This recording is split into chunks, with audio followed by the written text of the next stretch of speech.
everybody. Welcome to the 2021 International eConference on Religious Trauma. My name is Dr. Darren Slade, and I'm the president of the Global Center for Religious Research, which is hosting this year's academic conference. Now, one of the great things about GCRR is that you're being joined by students, scholars, and specialists from all over the world, right from the comfort and safety of your own home. Now, something significant to note is that the Global Center for Religious Research has established the world's very first and most comprehensive psychiatric research group to study the causes, manifestations, and treatment options for those suffering from religious trauma. And GCRR has actually built a team of approximately 30 psychiatrists, therapists, sociologists, university professors, religion scholars, and PhD candidates from all over the world, all who specialize in the field of trauma research. Now, if you are a specialist and would like to join this international team, just reach out to GCRR through our website and we can give you more information there. But we do have to address one big problem, and that is in order for victims of religious trauma to receive help, we need to arrive at a place in our culture where religious trauma is accepted as a real condition. Unfortunately, the academic study of religious trauma remains in its infancy, especially when compared to other studies in mental health. And sadly, this means that there really are no exhaustive empirical studies to support what we've all experienced in the tens of thousands, which is that religious trauma exists and that it is a chronic problem within many religions. And as it stands, really only anecdotal case studies have been published so far, but nothing substantially empirical to actually prove it exists.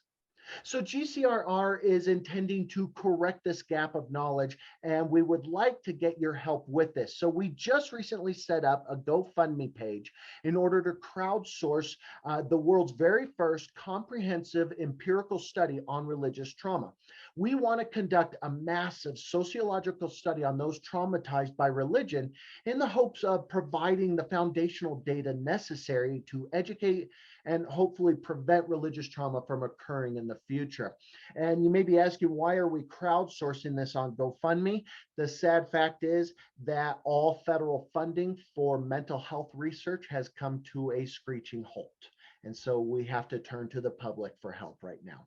So rest assured, any and all donations that you give to this would go exclusively just to funding this study, and any amount that you could give would be extremely helpful. All you have to do is go to gofundme.com and then look for the religious trauma sociological study. And at the very least, please share this GoFundMe page across all your social media platforms so we can get the word out about this very important research project.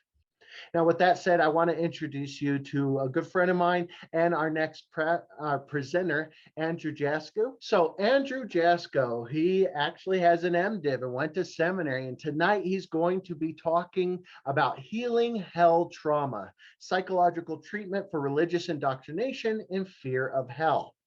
Now, Andrew is currently a grad student in counseling, in psychology, but he's a former Princeton seminary educated minister. And Andrew ended up having to leave his religious faith and his community because of the severe psychological trauma that he experienced over and over again. And after spending years and thousands of dollars healing himself and researching religious harm, Andrew is now an acclaimed speaker, writer, and coach in the field of religious trauma and the integration of psychology and spirituality. He is the founder of lifeafterdogma.org. And Andrew runs a coaching group and program targeted to the specific needs of people recovering from religious trauma. His clients do hire him in order to heal their religious trauma, to thrive in life after dogma, and to reclaim an empowering connection with spirituality that's on their terms. So with that said, Andrew, you have the floor, sir. Thanks so much, Darren. Thanks so much for putting this on. And everyone who's here today, I want to congratulate you for showing up for yourself. Thank you for your courage to say yes to yourself and to your truth. even in light of tremendous fear and pressure from someone else, even the fear of hell that we're going to talk about today. So, a question I want us to think about is Is God actually the devil? And I want you to imagine for a moment, just for the sake of a thought experiment, that the wrathful God who sends people to hell actually exists. And within the evangelical Christian framework and many fundamentalist frameworks, this God bears more resemblance to the Dark Lord Voldemort, to Hitler, or to Stalin than to an all loving father. I mean, his master plan for the universe is an evil plan. This being designs a universe where billions and billions of people, the mass of humanity, are tortured in the worst way imaginable forever. And just a few elect people go to paradise forever just for getting the answer right on a doctrinal quiz. And not only that, but he's a massive narcissist. I mean, his design is to have people go to heaven or hell based on whether or not they flatter him excessively, or to torture people if they reject him. So this being torments people forever and mind controls his followers with the fear of hell. And in my mind, that's the ultimate personification of evil, which is the definition of the devil. This being's insatiable lust for cruelty boggles the mind. And is this really humanity's best and brightest representation of unconditional love? Is this really the best we can do when we think about an all-loving God? To me, I can't think of a more possibly more evil and more sadistic being than this one here. So I work with people who are healing from religious trauma syndrome. And today I just want to introduce you to a couple effective keys for healing, particularly from the fear of hell, and maybe help you shift just 1 degree. And I'm going to tell you a little bit more about some of my other work later in the program, just to get you an opportunity to plug into that. So I specialize particularly in hell trauma. I work with all kinds of issues related to religious trauma, uh, the sexual effects, the psychological effects, regaining your community after religion, regaining your spiritual connection. But hell is a particularly pernicious doctrine, and it's something that I relate to very, very personally. So I grew up as a Pentecostal evangelical Christian, and that's the framework I'm going to use to base my discussion off of today.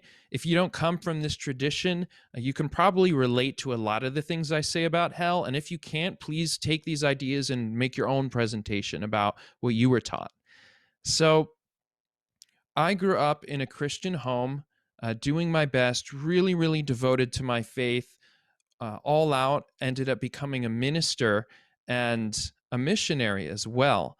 But I was always very, very afraid.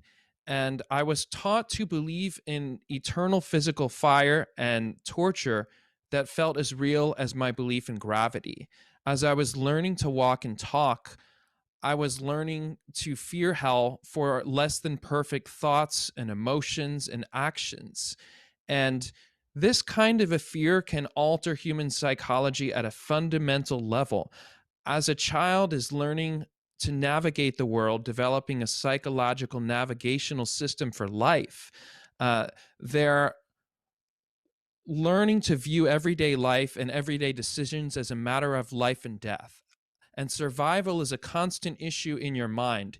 If there's a threat that you could burn in hell just for disobeying or losing faith or for anything, the brain can hardwire these survival PTSD type patterns, because a religious belief in hell taken seriously creates an unsafe environment. Extreme violence is a constant possibility in this environment. And so as a kid growing up, I was really terrified that I might lose my salvation if I didn't confess all of my sins, because we were never really sure if we were saved. And many Christians say, well, maybe you're elect, but you don't know if you're elect or not, so you can't be sure.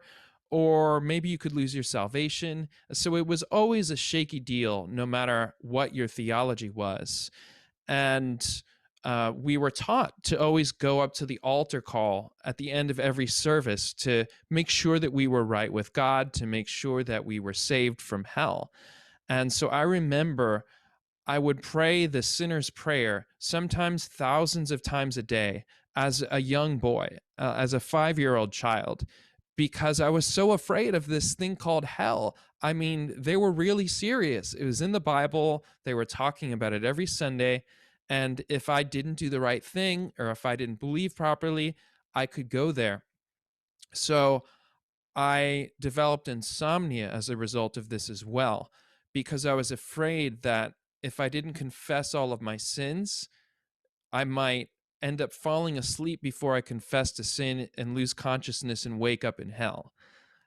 So this is a really, really cruel form of psychological abuse. I can hardly think of a more extreme form of psychological abuse than being threatened to be tormented for not obeying someone perfectly. And that's what's being taught here. And so this kind of obsessive compulsive thought pattern and confession and these being assaulted and internalizing with these terrifying images of torture can really create an anxiety disorder. And a lot of people who've been raised in this environment have high levels of anxiety, have PTSD, have just kind of a hypervigilance because of this issue. And it can keep people in fear for years, even after they've already left their religion. Just always questioning, am I going to hell? What if I made the wrong decision? What if this is real? And not only does this torture people who are leaving or questioning, but it especially tortures people who are religious. People who are religious, who believe in hell, are terrified of it. And that's what motivates their obedience. Um, and they might not be aware that they're terrified of it, but the proof is when people start questioning or when they leave and they no longer have the teaching that they're assured that they're safe, that lid of assurance is removed. And then the fear that's always been there uh, rises to the surface, but it's always been motivating a lot of their actions, like evangelism, like their obedience all along. It's just unconscious. So there's so much fear in this system.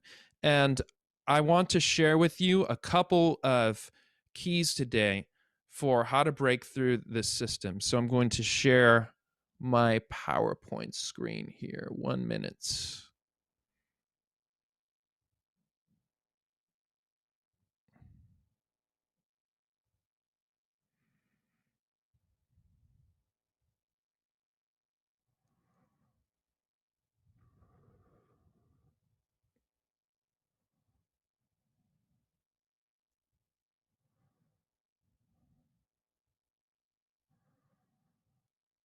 Okay.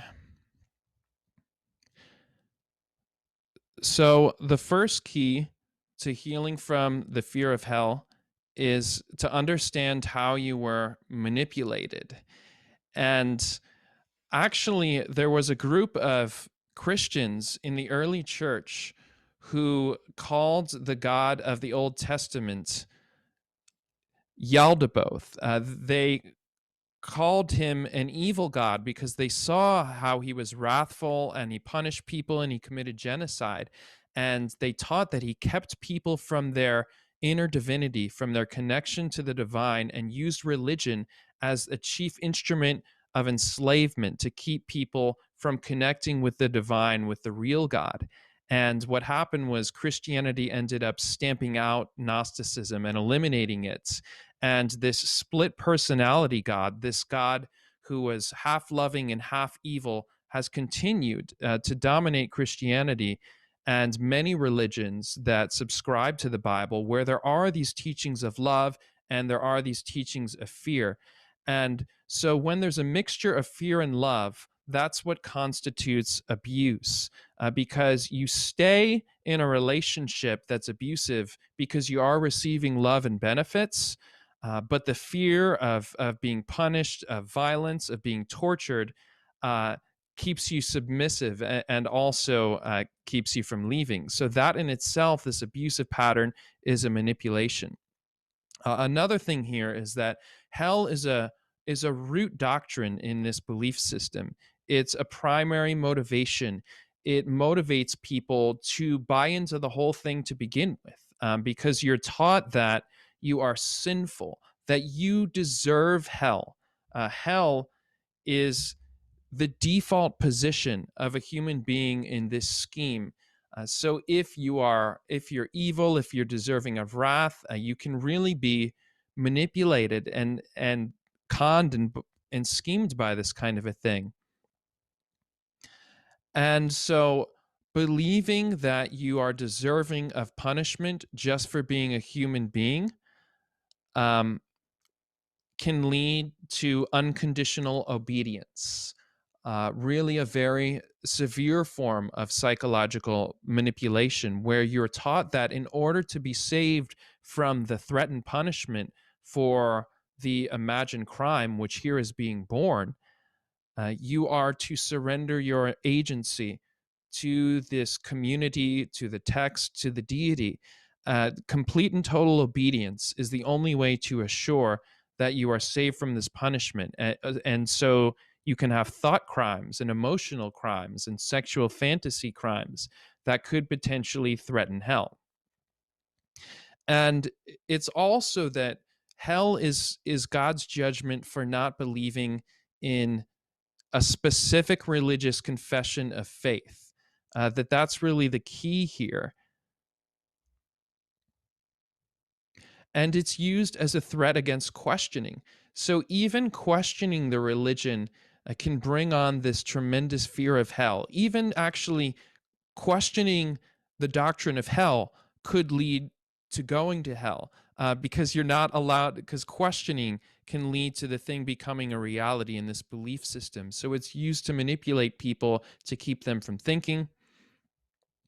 And it's constantly being used to brainwash people. There's constant indoctrination in these belief systems. Many religious congregations will preach hell every Sunday. They'll show plays like Heaven's Gates, Hell's Flames, where they'll show people actually dying and going to hell. It's in the music, it's in the preaching.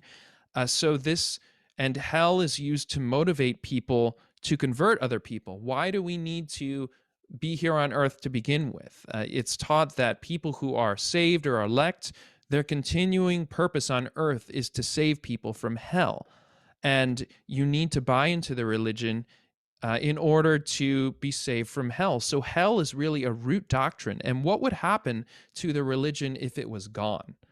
What would happen to these systems if there was no hell? It's a really severe form of manipulation. So I think that can cause us to really start healing, is understanding how twisted this thing is. And it doesn't align with the religion's presentation of itself as being healing and liberating and a system of love. So the next key that I have is comes with something I've experienced with clients, which is the what if question. People often end up leaving their religion or pretty much giving up their belief in hell.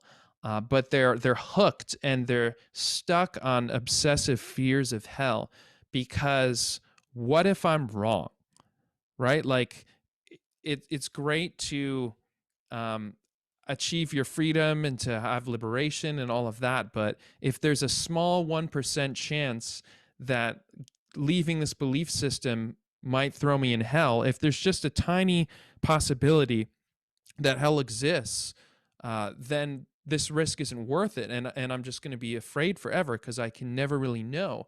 And there's no way of ultimately disproving that some kind of hell realm exists? How can we know, right? We can't go in a spaceship and probe eternity and find hell or verify it or not. It's impossible to disprove a negative. But we don't need to actually disprove hell.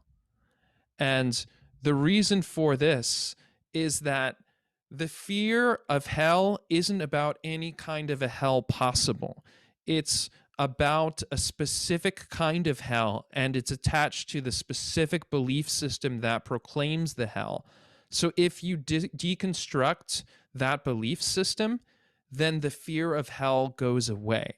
It's because you're not fearing if you think about the thoughts that you have and the fears you have, you're not fearing every kind of imaginable universe. You're fearing what this specific religious group is telling you about their specific versions of hell. And so if you demonstrate the absurdity of that belief system, and that belief system that makes no sense to you, then the idea that not holding that belief system will result in punishment will begin to lose its persuasiveness, because the whole thing hangs on the balance of the belief system being true. So I think a lot of people that I work with have done a lot of work deconstructing, but haven't fully really answered their nagging doubts about the belief system. And when they do the full deconstruction work, that fear tends to subside. So the second main key I have here is the same thing, is to absurdify hell and to deconstruct the belief system. So to make the belief in hell absurd and to make the belief system absurd, like we were just saying, how the idea that this being who created hell could be loving is absurd, and it's completely incongruent with all of the main premises of these religions. And so a couple things we can look at here is really taking a deep dive into the idea of hell and how it came about. It can help to know that it's not universally agreed upon. It never has been. And specifically, I'm going to take a look at Christianity. So Christianity has different Christian groups have held different ideas. Some of them have thought annihilationism, that everything is destroyed. Others have taught that in universal salvation, that everyone ends up getting saved at the end. And so hell is not ultimately a thing. And hell really is a doctrine of trauma. It has dark genetic roots in a history of trauma. It was birthed out of historical trauma, and it results in continued trauma. So let's go into how the doctrine of hell actually came about. So hell didn't actually exist for much of the Old Testament in many of the Hebrew scriptures. There was just this